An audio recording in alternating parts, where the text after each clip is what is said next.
The recording will be available to those in attendance and those who wish to review the information after the live presentation. I want to welcome y'all to part 2, or session 2, in our relatively deep dive into using social media to improve how we share knowledge in our field. So at this time, I'm going to ask our presenters to introduce themselves to you. Hello, I'm Jean Winook, and I am a social media specialist at iSpark and at CeKTER at UMass Chan Medical School. Hi, I'm Karen Jacobs. I have a blurred background, a blue sweater, brown hair and brown eyes, and red lipstick. I am the Associate Dean of Digital Learning and Innovation at Boston University. I'm an occupational therapist there. And my name's Melody Reefer. I work at Boston University Center for Psychiatric Rehabilitation, and I am part of the training team. I will be moderating today's call. I am a Caucasian woman with short dark hair, and I am also very round and soft. Welcome to our call today. Karen, would you, thank you. So to get us oriented, I wanted to acknowledge that we're funded by NIDILRR, which is the National Institute of Disability, Independent Living and Rehabilitation Research. We're grateful for this grant, which allows us to do important work. Also, the territory on which Boston University stands is that of the Wampanoag and the Massachusetts people. We offer this land acknowledgement as a way of inviting truth into our conversation over the next half hour. Next. This work is done as a part of the Knowledge Translation Training Academy. As we go through this training, note where you might find questions or desire more input, and know that at the very end of the presentation, we'll be providing an email address that you can use to communicate with us. Now I'm going to turn this over to our presenters. I would invite you to turn off your video cameras so that you'll be able to pay closer attention to both the presentation and the presenters. And if you can, please mute yourselves as we begin. Well, thank you, Melody, for being our moderator, and everyone, welcome. For those of you who are new, we are going to take some time to go over some of the information we provided earlier. In our first session, we clarified roles of social media and what it can play in your overall dissemination strategy. We helped you learn about setting realistic, measurable, SMART goals, knowledge translation goals that you can use for specific research projects. And we did reinforce that SMART goals are not just for social media, they are for your program, your research in general. And how to use social media for best practice. We identified 3 to 5 strategies to help you reach your goals. For those of you that were with us, we did give you some homework. We asked you to begin to implement, create a social media plan, and we received some feedback, and we will be sharing one of those with you. Now, today, we're going to revisit a case study that we started, and we have 2 other case studies that will be introduced.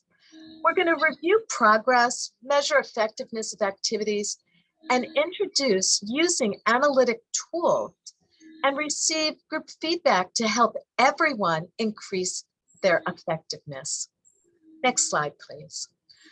So here, can you relate? So you're using social media without a strategy. And I think many of us are in that same boat. So, you know, tell me how it's going. And I'm going to guess that many of you will probably say, probably not the best. So that's why you're here. Next slide, please. So how can social media help you with your knowledge translation goals? We went over this slide previously, but for those of you who weren't with us, we'll go over this briefly, but also it's always good to have a reminder. So setting up your objective, is it to increase awareness? Is it to generate feedback of stakeholders? Is it to drive webinar registration or improve your research study participation? These are just some ideas of objectives. For each one of them, you would have a social media goal. So let me pick out the generate feedback from stakeholders. Your social media goal might be to engage. And the metrics might show you how the stakeholders are interacting with your content. And how do you measure that? The metric might be seeing comments like, I like it, or mentions where someone is coming back and maybe even retweeting something that you've posted. So again, how can social media help you with your knowledge translation goals? You really need to have objectives. Next slide, please. And the objectives need to be SMART goals, written as SMART goals. And what is a SMART goal? It's specific, it's measurable, it's attainable, it's relevant and timely. And again, we just want to reinforce that even though this webinar is about social media, you want to make sure that everything you're doing, your SMART goals in general, align with your organization's objectives to accurately measure objectively your results on anything you're doing. And you want to be able to track the right metrics to stay focused on what matters. And again, those goals that you're setting. Next one. So 3 steps that we need to do. And again, just a reminder from our last webinar. Step 1, understand who your target audience is and where to find them. Where are they online?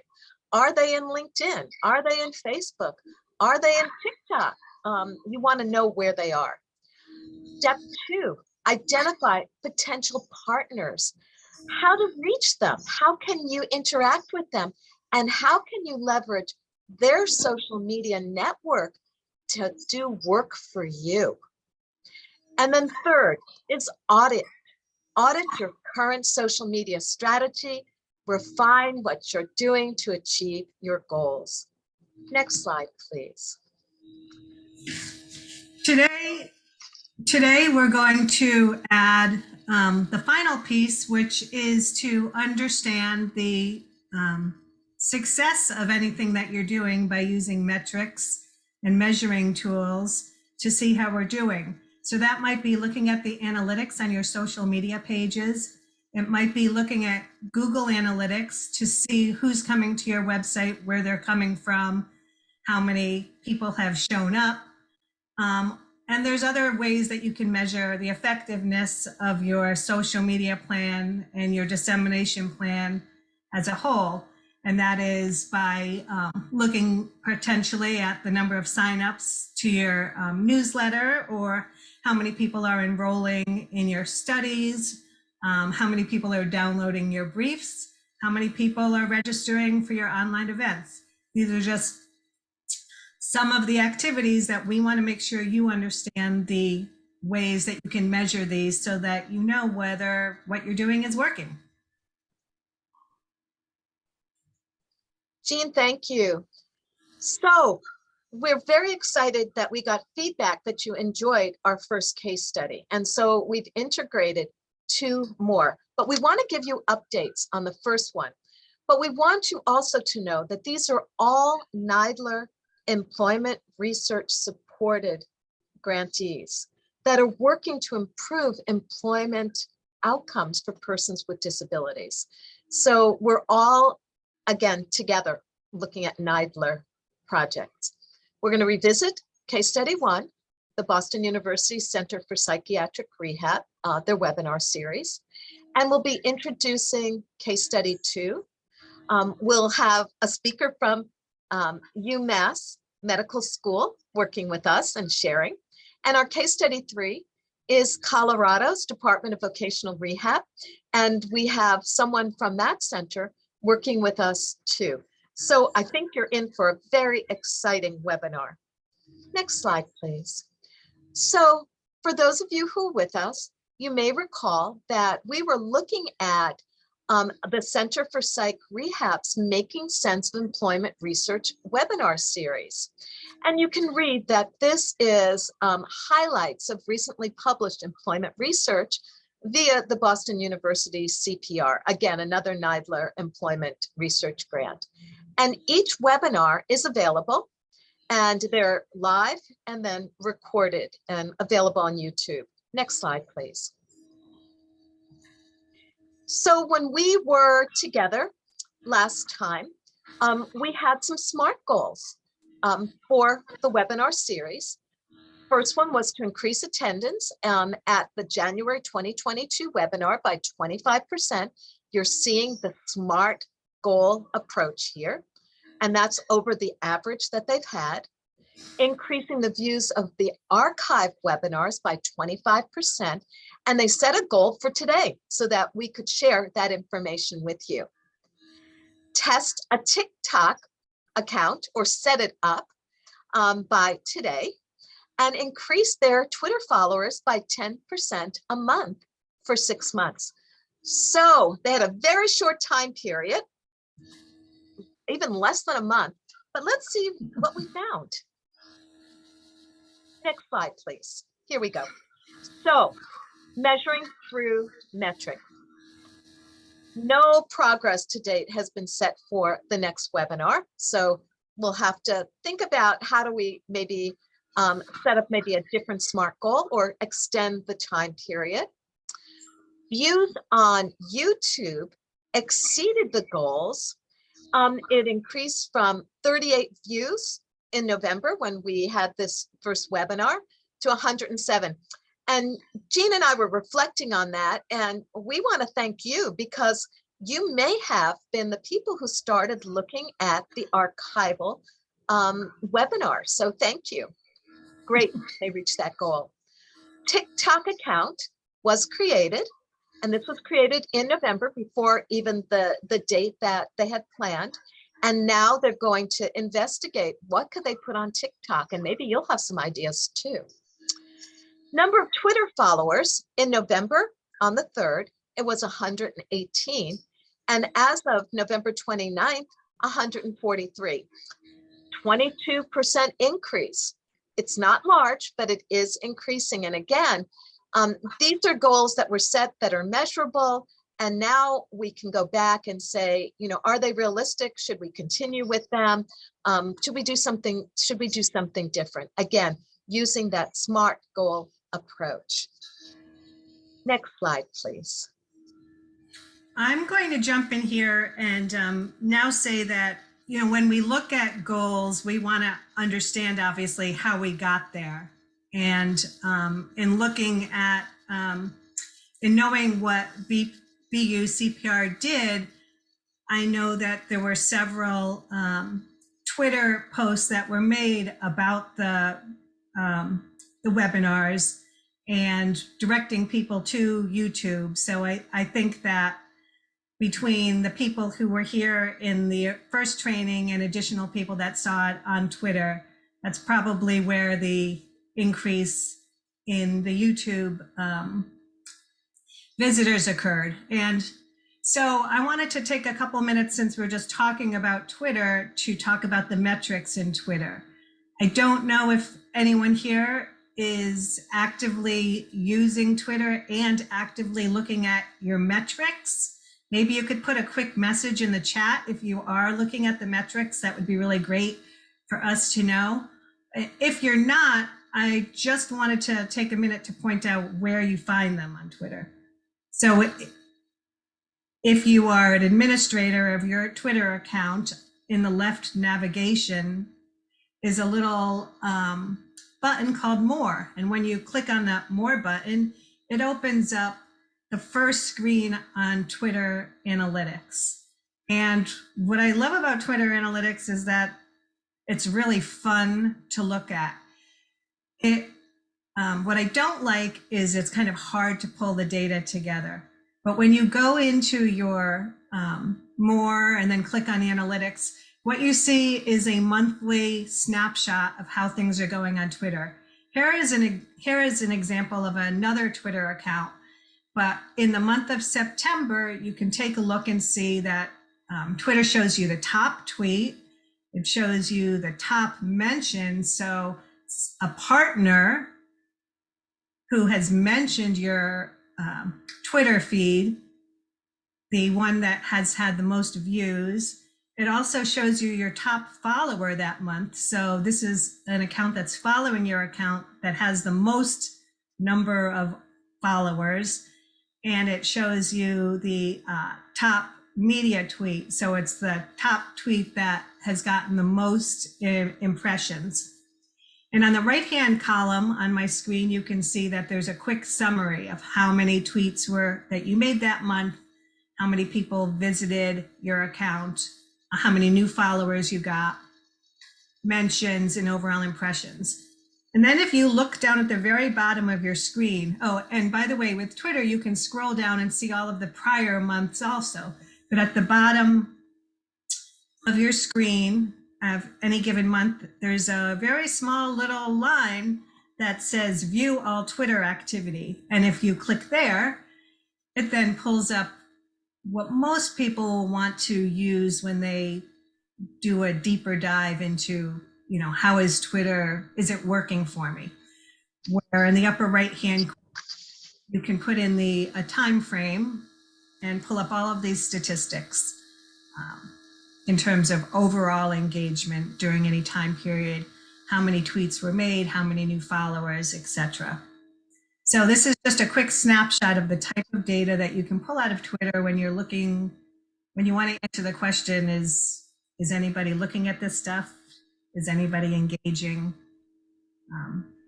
Is anybody, and you know, when you get to Google Analytics, you can see if anybody is landing on your website as a result of the dissemination that you're doing on Twitter. Jean, we have a couple of comments in the chat Yep. box of people that are checking Twitter. So Tori says, as the outreach specialist for Tools for Life in Georgia's AT program, that they're looking at metrics on Twitter. And we have Angelica as the project coordinator at the Center of Rehab Outcomes Research at SARA Lab, and checking metrics on Twitter as well. And Nathan also has been checking it. And it looks like Robin is saying that she is also. So that's wonderful, Jean. So hopefully we will have time at the end of the presentation where we can have a conversation about, you know, analytics and what you think is most useful and, you know, where you might need some additional assistance. So we were kind of quick and dirty with the case study one because it's a new project and there's not a lot of data. But next we have two case studies where there is a lot of data because these are projects that have, you know, have some history to them. So I would like to invite Robin Tasca from Transitions to Adulthood Center for Research at UMass Chan Medical School to join in on this and to share a bit about the test practice guides and tell us what that's all about. Robin. Hi, Robin. Hi, everyone. So TEST is a team of researchers that created a series of practice guides specifically to help transition age youth that were receiving special ed services, otherwise known as IEP meetings. And it was for anyone involved in the IEP meeting. So it could be school counselors, it could be agencies, the parents, and so forth. And the goal was these were tried and true practice guides with good information to help facilitate these meetings. And we wanted to get them into the hands of the key professional players involved. So the manuals were very robust, and we wanted to get them, the goal was to get them into the hands of everybody. Can we go to the next slide? Yep. sorry, I skipped ahead for a second. So here are the goals. There were 3 of them. And as I mentioned, our overall guide goal for the program was to get them into the hands. So to do that, we came up with some SMART goals. I'm going to back up for 1 second, Robin. I just want to ask a quick question. Okay. So I just want to understand completely. These were manuals that showed some evidence-based practices that the people helping high schoolers who are moving into potentially technical careers or, getting counseling on during the transition age to move on to whether it's academics or careers, young adults with mental health conditions, right? Yeah, the guides were to help the transition age youth move on to the next phase of their life and career after high school. Yep. So, and these students went through, they have IEPs, so they would have regular meetings. Okay.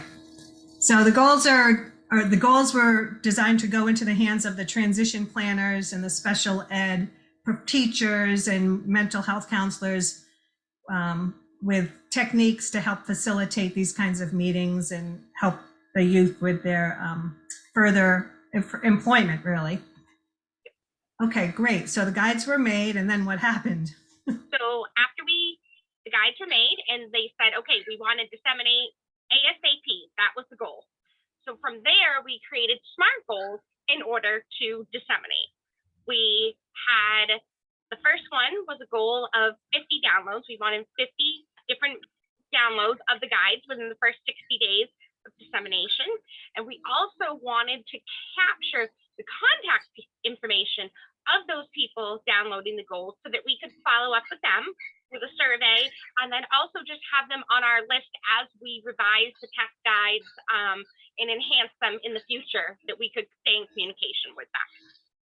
The tactics we used in order to facilitate our SMART goals were, first, we made a dedicated micro website, if you will, within the Transitions ACR website that focused on tests in the guides.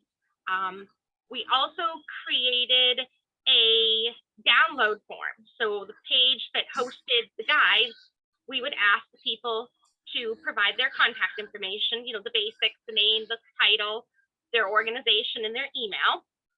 And then from there, they would, after they filled out that little form, they'd be brought right to the PDF version of the guide that they could download. This that sounds great. Yep. So those were the 2 things. And then from there, the next slide, this is the unique web page that we created that I talked about. And I'll put the link to the website in the chat box in one moment. Next slide. Jean, I think you were going to cover analytics. Yep. So, so I'm going to go back here for 1 second and say, so basically you have a new product that you wanted to deliver, and there's an impulse to just start spreading it out on social media as fast as possible, but then there's really no way to know whether it's working or not. So you decided to create a website, a page with the practice guides on it, and in order for someone to receive the practice guides, requested that they enter in their email address so that we could keep track of how many downloads occurred and collect their information for follow-up. And so there was a single page on the website that had these guides on it. So this is an opportune time to be able to access and utilize Google Analytics. And I would love to know in the chat also whether anyone is looking at Google Analytics on the pages of their research project websites, or whether you have tip sheets, or whether you have guides or research results. Is anyone present today able to, does anyone know how many people are visiting those pages? let us know in the chat if you have a moment. Yeah, I'm looking at the chat. I don't see any postings yet. Okay. This is an example of a page that comes out of Google Analytics. In order to use Google Analytics, the person or people who are managing your website need to take a little piece of code and put it onto the website. And basically that code keeps track of everyone that lands on that page and where they've come from, how long they stay, where they go, what they're doing, etc. I'm going to show two pictures, screenshots from Google Analytics.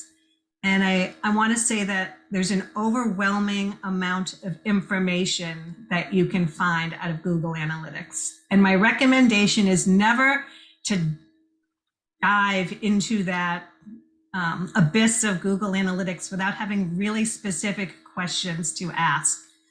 So the questions that Robin's team probably asked were, how many people land on the test page that we created? Where did they come from? Did they come from Twitter? Did they come from Facebook? Did they come from our newsletter that talked about the test guides? How long have they stayed on? Do they stay on that page? And where do they go after landing on that page? Do they go and look at other products that are available on the website, or do they just leave? So these are the type of questions that you can answer with Google Analytics. And in this case, this is an image of people, how many people are landing on the Transitions to Adulthood Center for Research website pages. And you can look at the pages that are here in the lower bottom half and how many visitors were on that page and what percentage of total visitors in a given time frame were on that page. And there's a red arrow here that shows that the test page, which is listed there, if you can see it, as page number 6, had 706 page views during the time frame that we defined here. And about 4% of all the visitors that came to the Transitions ACR website landed on the test page. So this is just a really quick example of some of the data that you can pull out of Google Analytics. So Jean, we do have a couple of comments about Colette using this.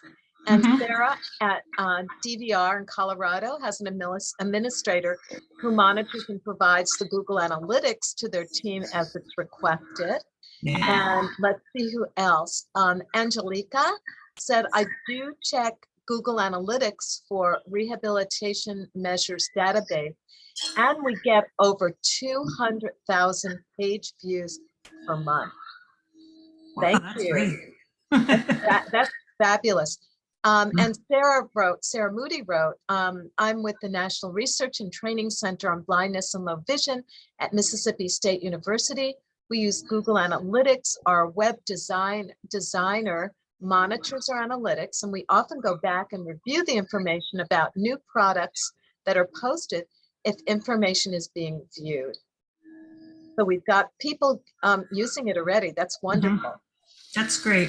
And it really, as a person with a business background, I always want to know why I am doing something. Why am I spending time trying to create posts on Twitter or Facebook or LinkedIn? Like, is it doing any good? If you don't look at analytics in some form or fashion, you really don't know whether it's doing any good. So looking at your metrics is, I think, really integral part of any dissemination efforts that you spend time doing. This is just another example of a page from Google Analytics. And this page is the page that tells me where are people coming from before they land on my page. So in the case of Test and Robin's project, she is able to use Google Analytics to say, did they come from the newsletter posts that went out in email, or did they come from Twitter, or did they come from my Facebook posts? And this is a great way of of seeing that information.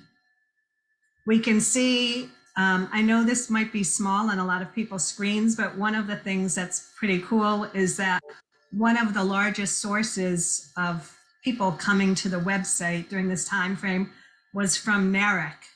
So probably from the resources that they send out on a weekly basis in their newsletter or website. So Robin, you've set up this web page. You're able to measure people showing up on the web page, which is great. And after we knew that the page was functional and people were entering in email addresses to get the download of the test practice guides, you put together a social media strategy, because now we had a place to send those people to. Exactly, because the most important thing was to tell people they had a website that they could go look at and download my items from. So I did that by having a robust social media campaign. I used Canva, which is a great, easy graphic designer platform to make your creative. I did snippets of different components of the guide, so I didn't give them the whole guide. I gave them little tidbits here and there with the call to action in every social media post to go back to the website that I had created, the download specific, so that they could enter in their information and then download the entire guide. And we did that over the course of 60 days. And were you using these graphics? They're really nice looking graphics. Were you using these in multiple social media posts on multiple platforms? Yeah, one of the key things I did was, instead of reinventing the wheel, because I have multiple channels, I have Twitter, Instagram, and Facebook for transitions ACR, and I would stagger the scheduling. So I would do the same post, and I would change the verbiage a little bit because you're limited on characters with Twitter, for example, versus what you can do on Facebook.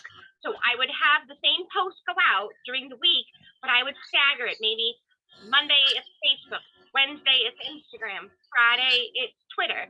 The reason behind that is I may or may not have the same followers on all three platforms. And it was also good reinforcement. Maybe somebody saw it on Facebook, but they didn't have time to pay attention to it. And now they're on their Twitter on Friday and they're like, oh, I remember seeing that.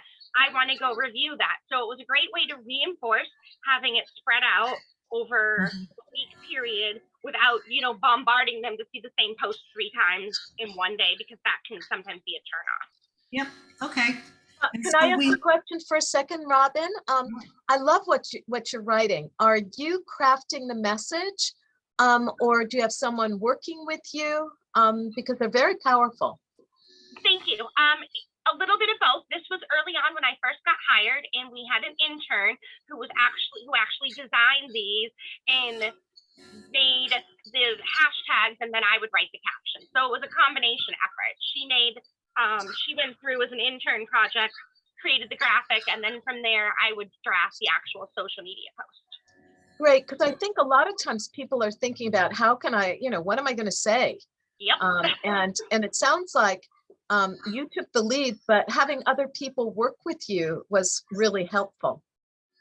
Yes, it was very helpful, especially because our intern was actually a transition-based youth herself, and she had IT, so she could talk from experience, and she had that youthful voice, which is great because I'm almost 48 years old. I'm not a transition-based youth, so it's nice having that youthful voice to help me communicate the message to.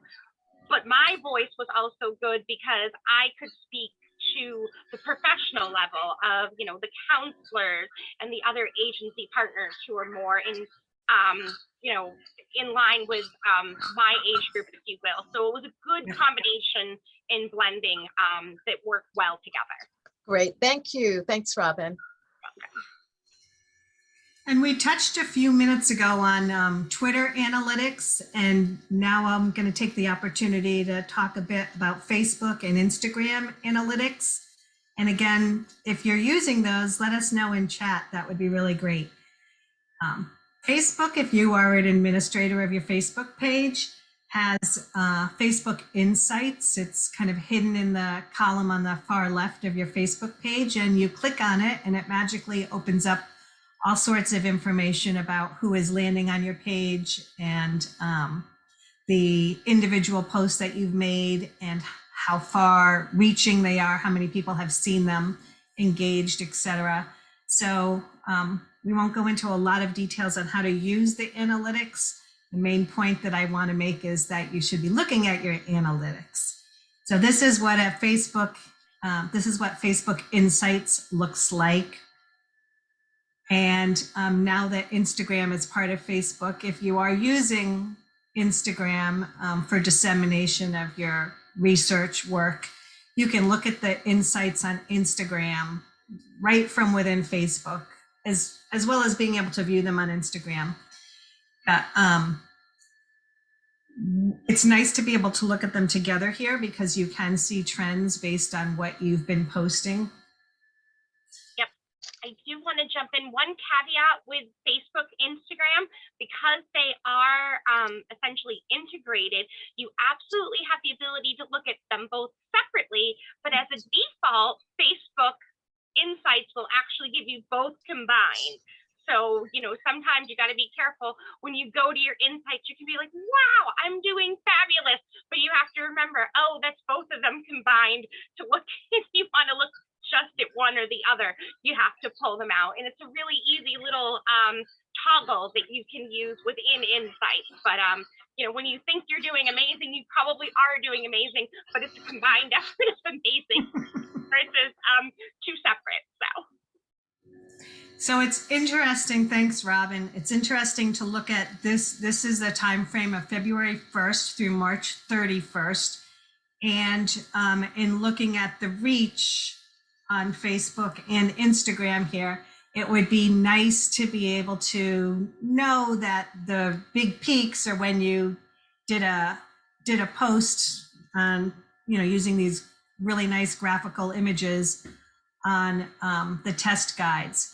So I know that one of the tools that we use at Transitions to Adulthood Center for Research is a third-party app called Buffer.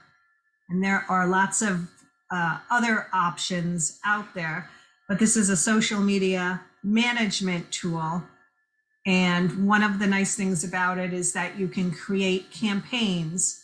So in the upper right-hand corner of this screen, you see that it says test manuals. And we created a campaign where we could queue up posts, right, and assign them as the campaign test manuals and then run reports showing exactly, in summary, how many visits by platform did Transitions ACR get for this test manual campaign.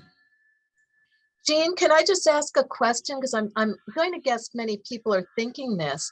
How much does it cost to use like Hootsuite and Later and Sprout Social? And Buffer. And Buffer. Yeah. They're all, Robin, correct me if I'm wrong, but they are all priced based on how many platforms you're using. So I know in the past I've had a free account, that lets me post and queue up posts with just one or two channels. But then if you want more than that, it ranges in price from $25 to $100 a month. And Buffer. Correct. Yep. Jean's correct. They also have, of course, you can pay monthly, or you can get a discount if you pay yearly. We at iSpark, which is also the parent center of Transitions ACR, we use Buffer, and which also is the parent center of CeKTER, and we have 10 different accounts between LinkedIn and Facebook and Twitter and Instagram throughout the 3 different centers using Buffer. Also, each of the platforms, they're very similar to each other. They all have their own little nuances and so forth. Buffer just happened to be the one that we were using at UMass when I came on board. That's what we're continuing to use.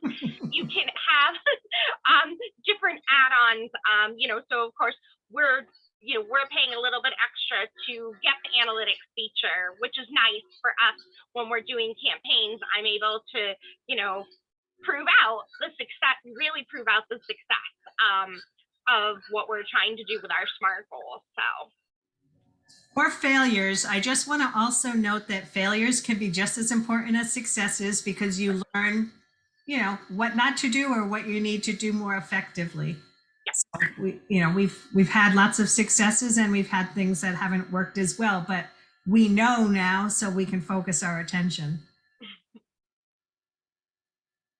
So just to quickly wrap up, our test goal was, we identified the best social media platforms. We used Buffer to help us get the results and analyze all the data. We did not track the individual platforms related to the downloads, though.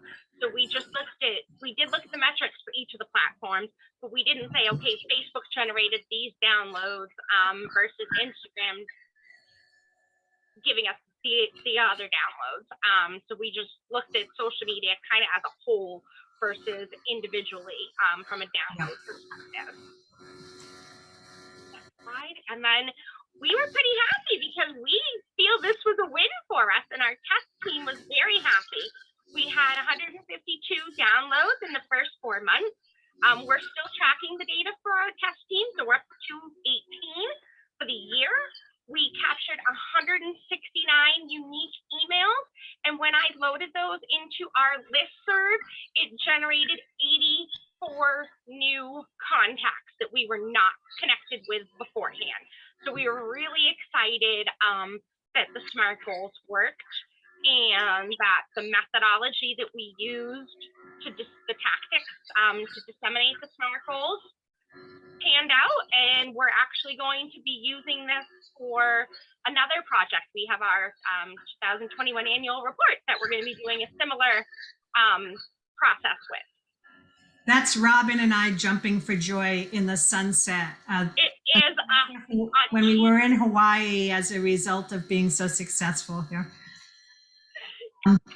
I don't want to cover this slide in detail. I just want to point out that these are some of the metrics that you can get when you think in advance of the kind of dissemination you want to do, where you're going to do it, and how you're going to track it. And it's important to understand that. So next, thank you so much, Robin. That was really helpful, and I hope that there were other folks here who found that useful information. Jean, before we go on, let me just read a few more things in the chat. Sure. Nathan wrote, thank you for that insight about failures, Jean. It's so very true. How not to do a thing is just as important as how to do a thing. And we appreciate that for sure. And we've got a few more things. I think Nathan said that he is also using some Google Analytics as well. So everybody, please continue to put information into the chat, and we'll read it, and so we can begin a conversation. And I just want to thank Robin too. That was great, Robin. Thank you. Thank you, Robin. My pleasure. All right. So next, we are going to talk with Sarah Hansen. And we're going to talk about enrollment, because many of us do research studies and are always searching for people to participate in our studies. And so this is an experience that Sarah, her organization. And hi, Sarah, thank you for joining us.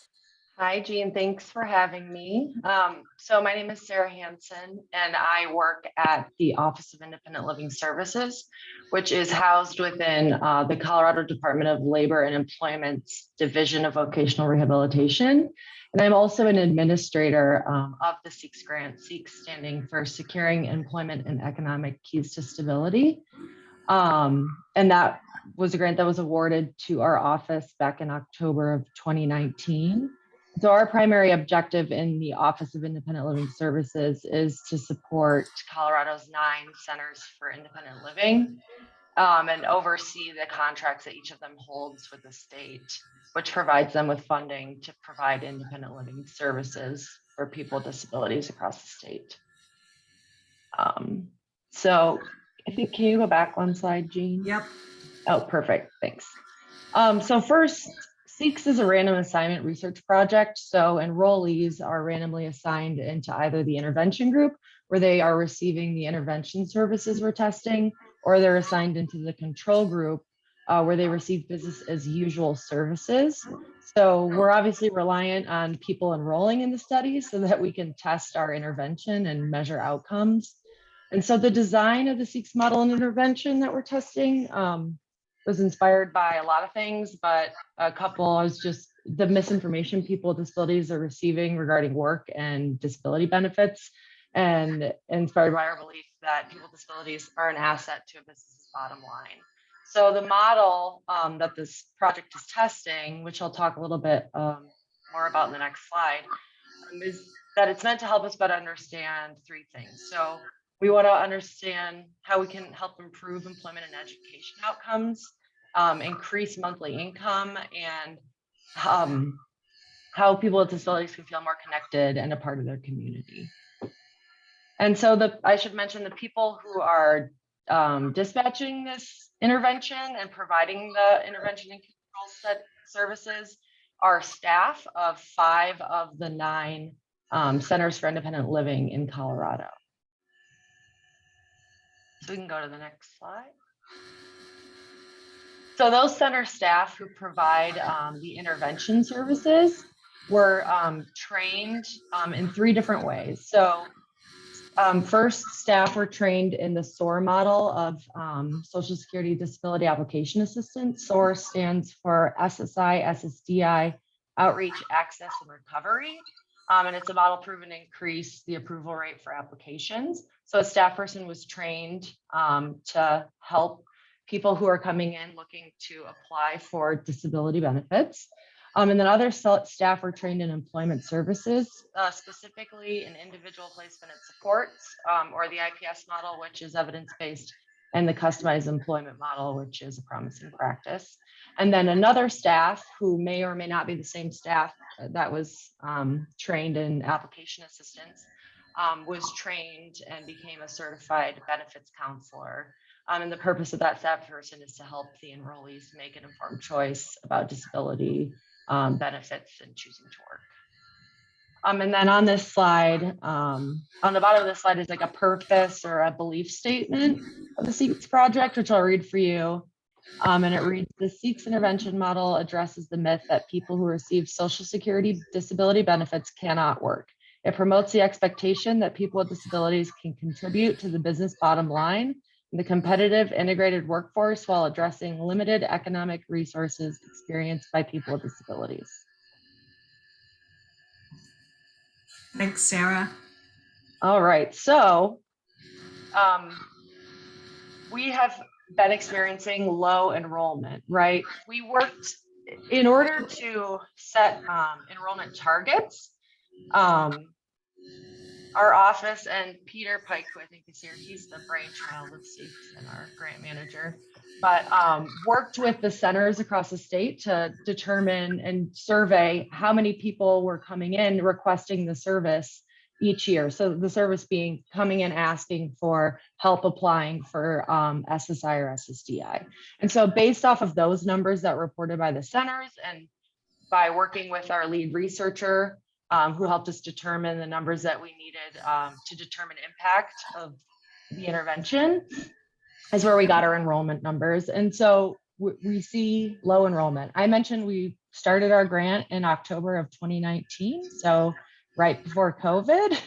And so, you know, first we went to our CEKS, we have a advisory team, which is stakeholders, people with disabilities who, you know, we go to with these questions of, first of all, why is enrollment low? And so the centers were reporting to us, you know, that a lot of the people they work with are walking in the front door physically, literally walking in, looking for services, getting referred and going to the center.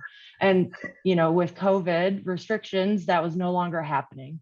So there were less people walking in the door looking for services, literally. And we also know that the Social Security Administration had reported that numbers for applications overall were down in 2020, and still in 2021, they're down.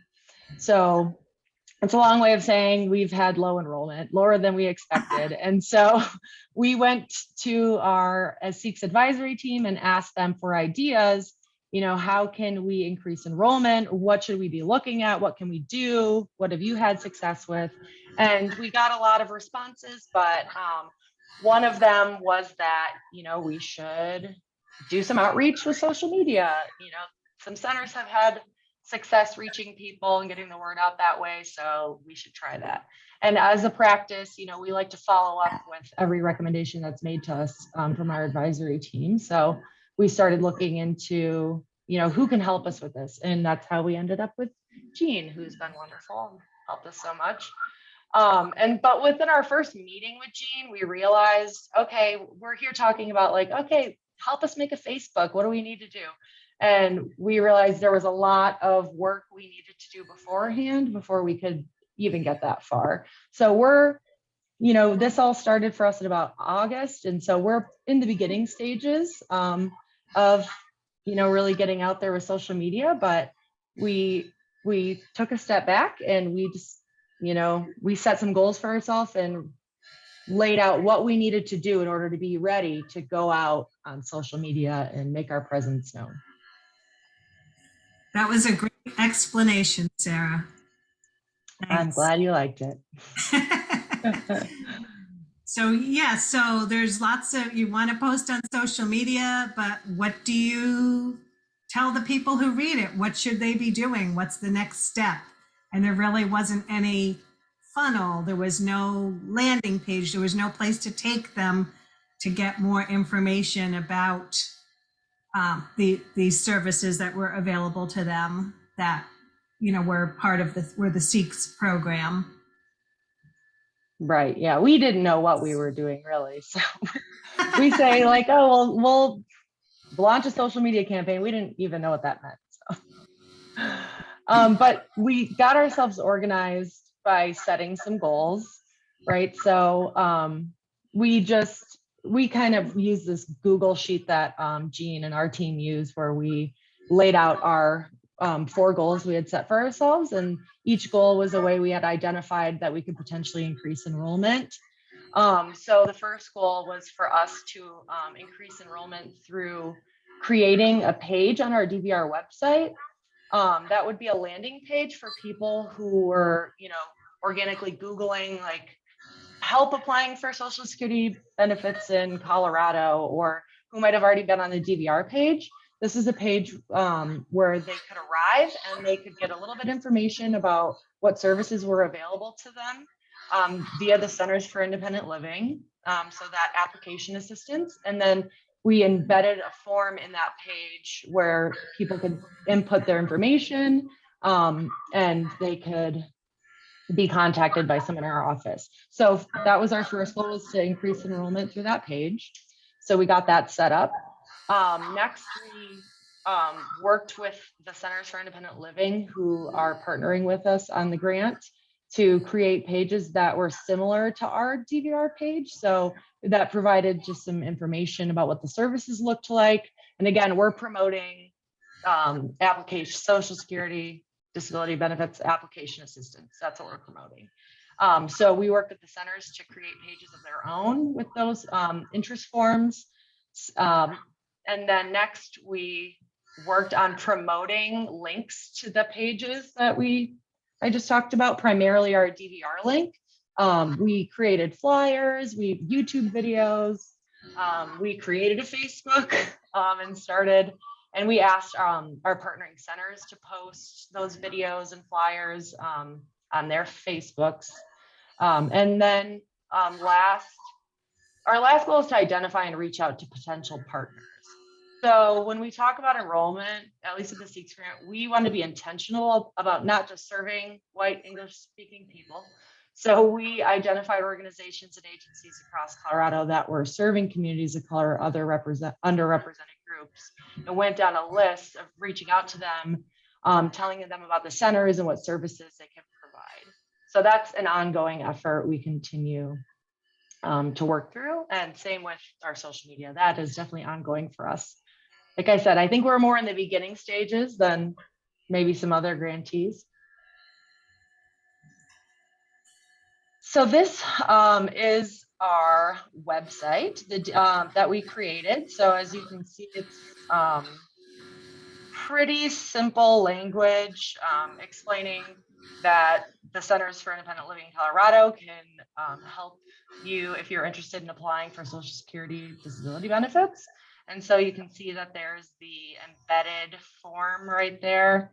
And remember, we wanted to be intentional about recruiting and making sure we weren't, at the very least, alienating anybody, who didn't speak English as a primary language. So we wanted to make sure that there was a Google Translate option. So this is what that form looks like. When somebody fills it out and submits it, their information goes directly to me in my email. And I then determine, I either give it to an intervention site so they can reach out and set up a first contact with that person, or if it's a center who's not participating in the grant, I just refer them myself to that center. And it's just a simple Google form, as you can see.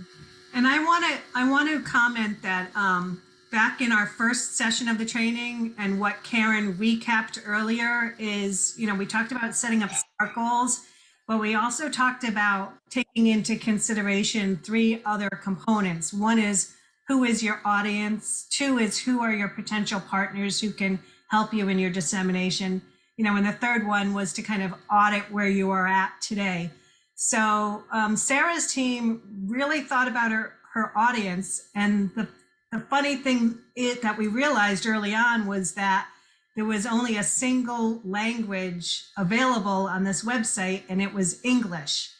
And the audience spanned a much wider range of different language speakers. So it was really through this project that the website became, added Google Translate and Spanish versions of the application for Spanish speakers. And the other piece is that I think that the CEKS team has done a really great job in working with partners who can help us disseminate this information, who can help us engage more of our audience in enrollment, and in reaching out to the CILs to make sure that they had enrollment forms on their websites, as well as beginning the process of reaching out to all of the other employment related services across Colorado to share this information.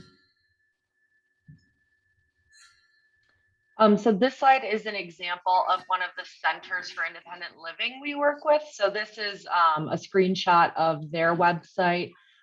So we worked with them to create a navigation tab for Social Security Disability Assistance Application Assistance Services. So you can see what that looks like, or I can describe it. It's just a brief description of the services. Yep. And then if you scroll down on the page, you'll actually see a YouTube video that was created by another administrator in our office. And it's a simple animated video that just kind of poses some simple questions. Are you interested in applying for Social Security disability benefits? The center is going to be a resource with a link to that form page that we just looked at. And that's in English and Spanish. Everything that we produce is in both English and Spanish. So at the end of this presentation, when we will turn it into a PDF and send it out to everybody, all these links will be live so that you will be able to look at examples of all of the stuff that we have up here on the in the PowerPoint. Yeah, and that I just wanted to make a comment, Jean and Sarah, because I think there's some helpful tips here. When you found out you needed to put on Google Translate, how hard was that to do? And then the other thing that might be interesting to comment on is using an animated video to do your messaging. And how challenging was that for you or your assistant or someone else to do, and that selection of an animation? So regarding the translation piece, we have an individual who oversees communications at DVR. And so we reached out to her and just kind of told her what our needs were. we're working within a state system, and there's a lot of back and forth of what can be done and who can do it and all of that. So we ended up landing on adding this big box option that linked you to Google Translate.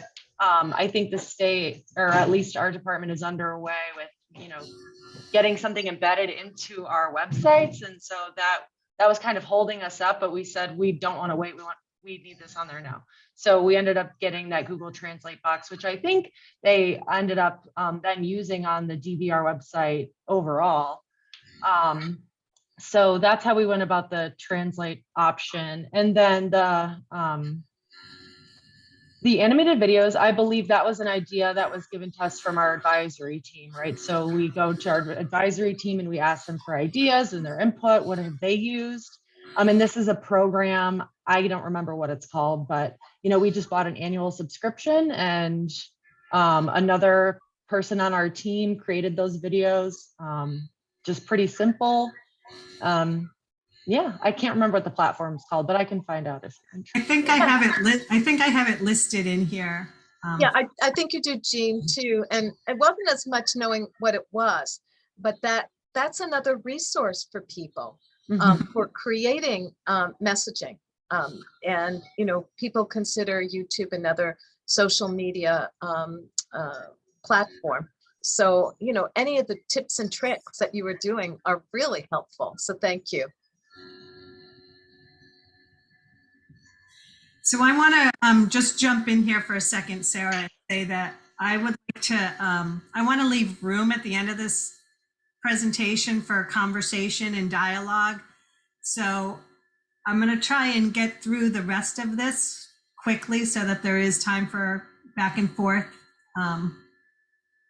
So this is not really social media related. What you did here was making a printable piece of paper flyer in multiple languages, but it's really part of the overall dissemination and thinking about who the audience is.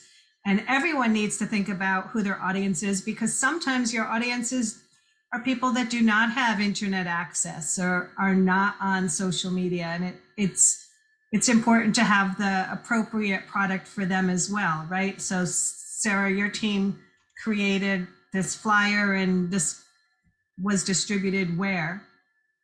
We distributed this to our CEKS advisory team, which again, they're stakeholders statewide. And some people did print them and post them places, but people also did post them on their personal Facebooks and in groups on Facebook that they were in. So they made their rounds in many different ways. It's just getting the messaging out in another format. Yep. To a broader audience. And then your final goal, once you had your funnel set up of this is where people land on the website and this is what happens with their information, was to start thinking about your social media strategy. And I know that the YouTube videos got posted in multiple languages. You started a Facebook page, like you mentioned, and you asked the Centers for Independent Living to post on their social media platforms. And then I thought that this last point was really interesting, because in one of our last meetings, you told me that you had done some Facebook ads. And I'd be curious in the chat if anyone wanted to chime in and let us know if they've ever used Facebook ads for enrollment and how that worked out for them. But what was your experience, Sarah? My experience was that, we should have talked to you a little bit more about it before we decided to do it. I wasn't setting that up. But that's my takeaway, because like I said, the team that I work with, we don't have experience or expertise in marketing. We would have never considered, oh, you should be able to measure, how people are getting to this link you created or know where it comes from. Makes sense when you say it, but we hadn't thought of that. So, I think what we've learned in moving forward is we want to be able to set up, like a link tree, which I learned about from all of you. So thank you. So we can measure where people are coming from. So we've certainly learned that, and moving forward, we'll be more intentional about, those ads and how we move forward with them. But that was a good lesson for us to learn. Well, the thing is, Facebook ads cost money, right? Yes. Right. So they can be really, Facebook advertising can be great because you can really, really target very narrowly the audience of people who see your ads. But unless you have something set up to be able to measure the results, if someone says to you, were they working? Your answer really is, I don't necessarily know. So I think the only thing going forward is you can set up unique URLs, that land at the same page, but that you can track to determine which of the people landing on the page came from my Facebook ads versus came from Twitter or came from, a newsletter, etc.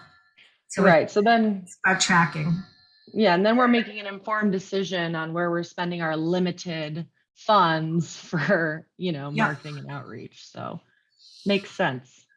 So here's your final slide, which just illustrates all of this work that you've done, some of the metrics.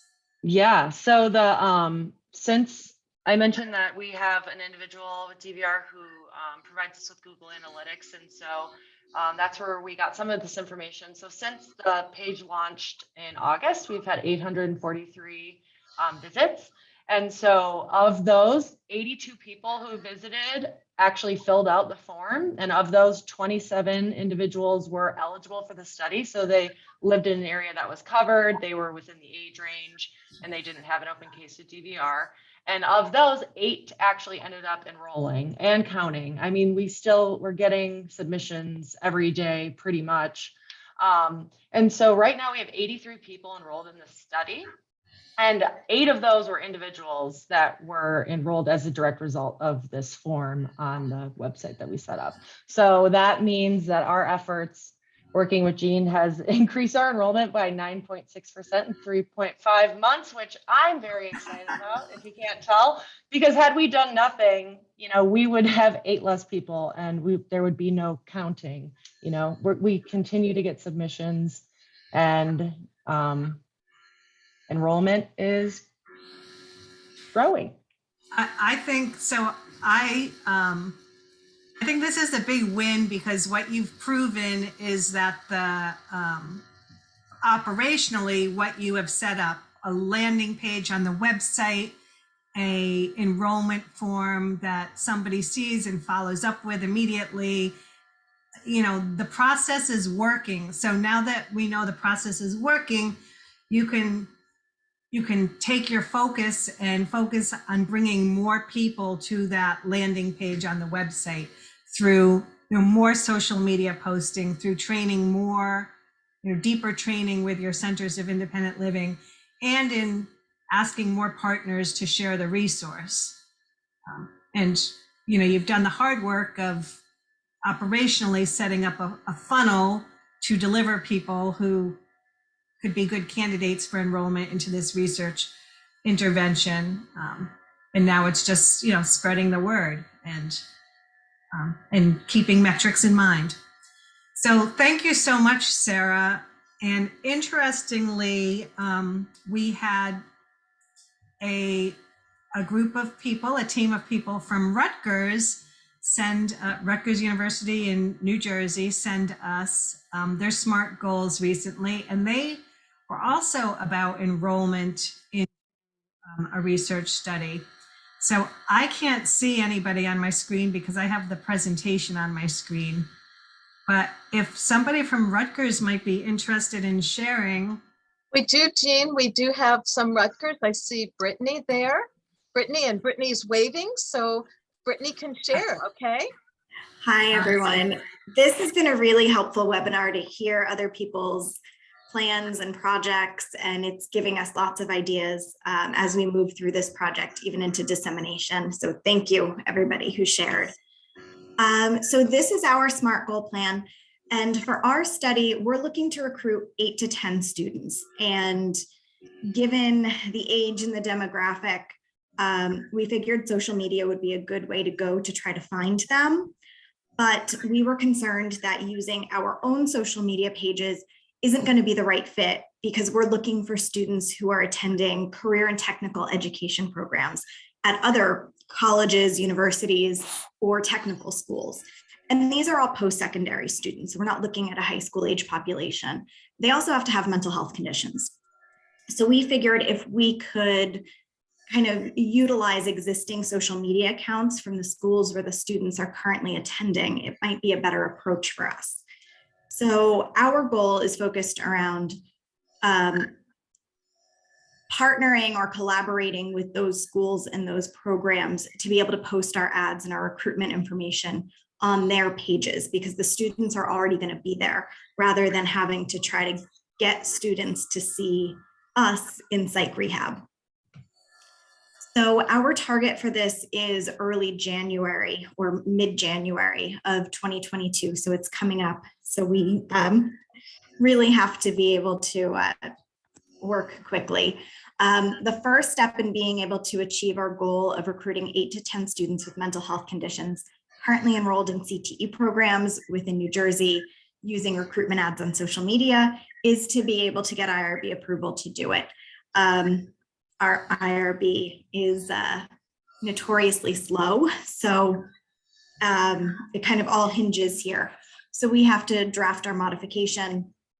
We have to develop our ads to be able to present to our IRB. One of them we figured would be a flyer using, just what we already have approved, basically basic study information, who we're looking to recruit, what the benefits are of the study. And then one we figured we would try to do a video and capture it that way. Perhaps that would be better for people using Instagram, having that right there. So having those, yes. I'm sorry. May I ask a question? Sure. First, I just want to say I'm delighted that you sent these in, and I gave you a gold star, as you can see, for sending it to us.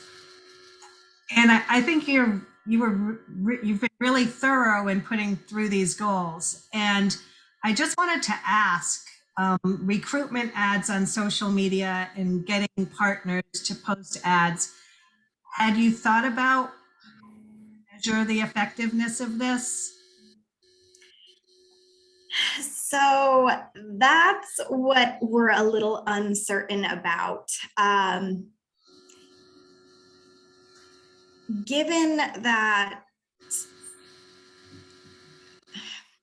some schools are still kind of virtual hybrid operating in different capacities, we thought social media might be a good way. We're also going to do a more traditional recruitment of posting flyers on campus and things like that. So we figured if schools are still virtual, if their programs are using social media. So that's what we have to really look at, is how active are their pages? Do certain programs have their own social media? And then the other thing we were thinking about is, are there professionals or student-based organizations within these programs that attract students? So that's part of our what we have to do over the next couple of weeks, is really to be checking out what is the social media presence of these programs already. If they don't have a social media presence, it probably won't be very effective for us. Sure. So your goal is 8 to 10 students. Yes. Certainly, if you start doing all of this and in a month's time you have 8 to 10 students, you will say, yes, this was successful. But when you think about the pieces of the strategy that cost you money, for instance, Facebook ads or ads anywhere, you'll want to know whether they were helpful or not, because if you have to spend that money, if you're getting the results through partners just posting on their Facebook pages or Instagram page, you won't need to spend that money. So I think that's just a piece that I think about, is how we can figure out how to track this information. Yes. And, we do recognize, so I guess the target date might be a little bit off. We're not thinking that we're going to have recruited 8 to 10 people by that point, but hopefully by mid-January, we'll be able to post the ads. Yeah. or post their recruitment information. And then we figured when we're doing our screening, we would incorporate some type of question about how they found it. Sure. Did they, Definitely. did they see one of the ads on the page of their school social media pages, or did they find it elsewhere? Yep. To be able to Okay. start tracking. So we have less than 15 minutes left in this training, and we were hoping to do 5-minute breakout rooms, just kind of break into smaller groups and pose some questions. So I think it might be really helpful if we do that now, and perhaps in your breakout room, some of the folks there will have some thoughts and ideas on what you just presented. That would be great. Any feedback is much appreciated. So thank you to Robin and to Sarah and to you, Brittany, for sharing everything that you've shared. It's been really informative, and hopefully some of the techniques and the strategies that you've implemented will be helpful for others to implement as well. I'm going to turn it over to Karen, who's going to moderate our breakout rooms, and then we'll come back together for a couple final words. Absolutely. And again, Brittany, Sarah, and Robin, thank you so much. You really enriched the webinar with your cases. What we want to do is we're going to put you into 2 breakout rooms. We'd like you to think about these questions for a moment. How can you apply the information you've learned to your own employment research dissemination? What tips and tricks will you share with your organization? And what are some ways of making social media stories more meaningful? So think about those questions. We're going to put you for 5 minutes into breakout, because sometimes in smaller groups, it's easier to speak, and we'll bring you right back. Here we go.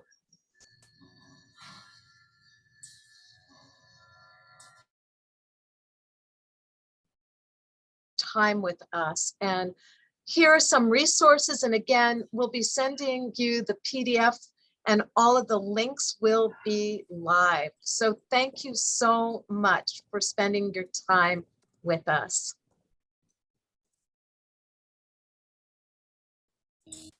Thank you, everyone.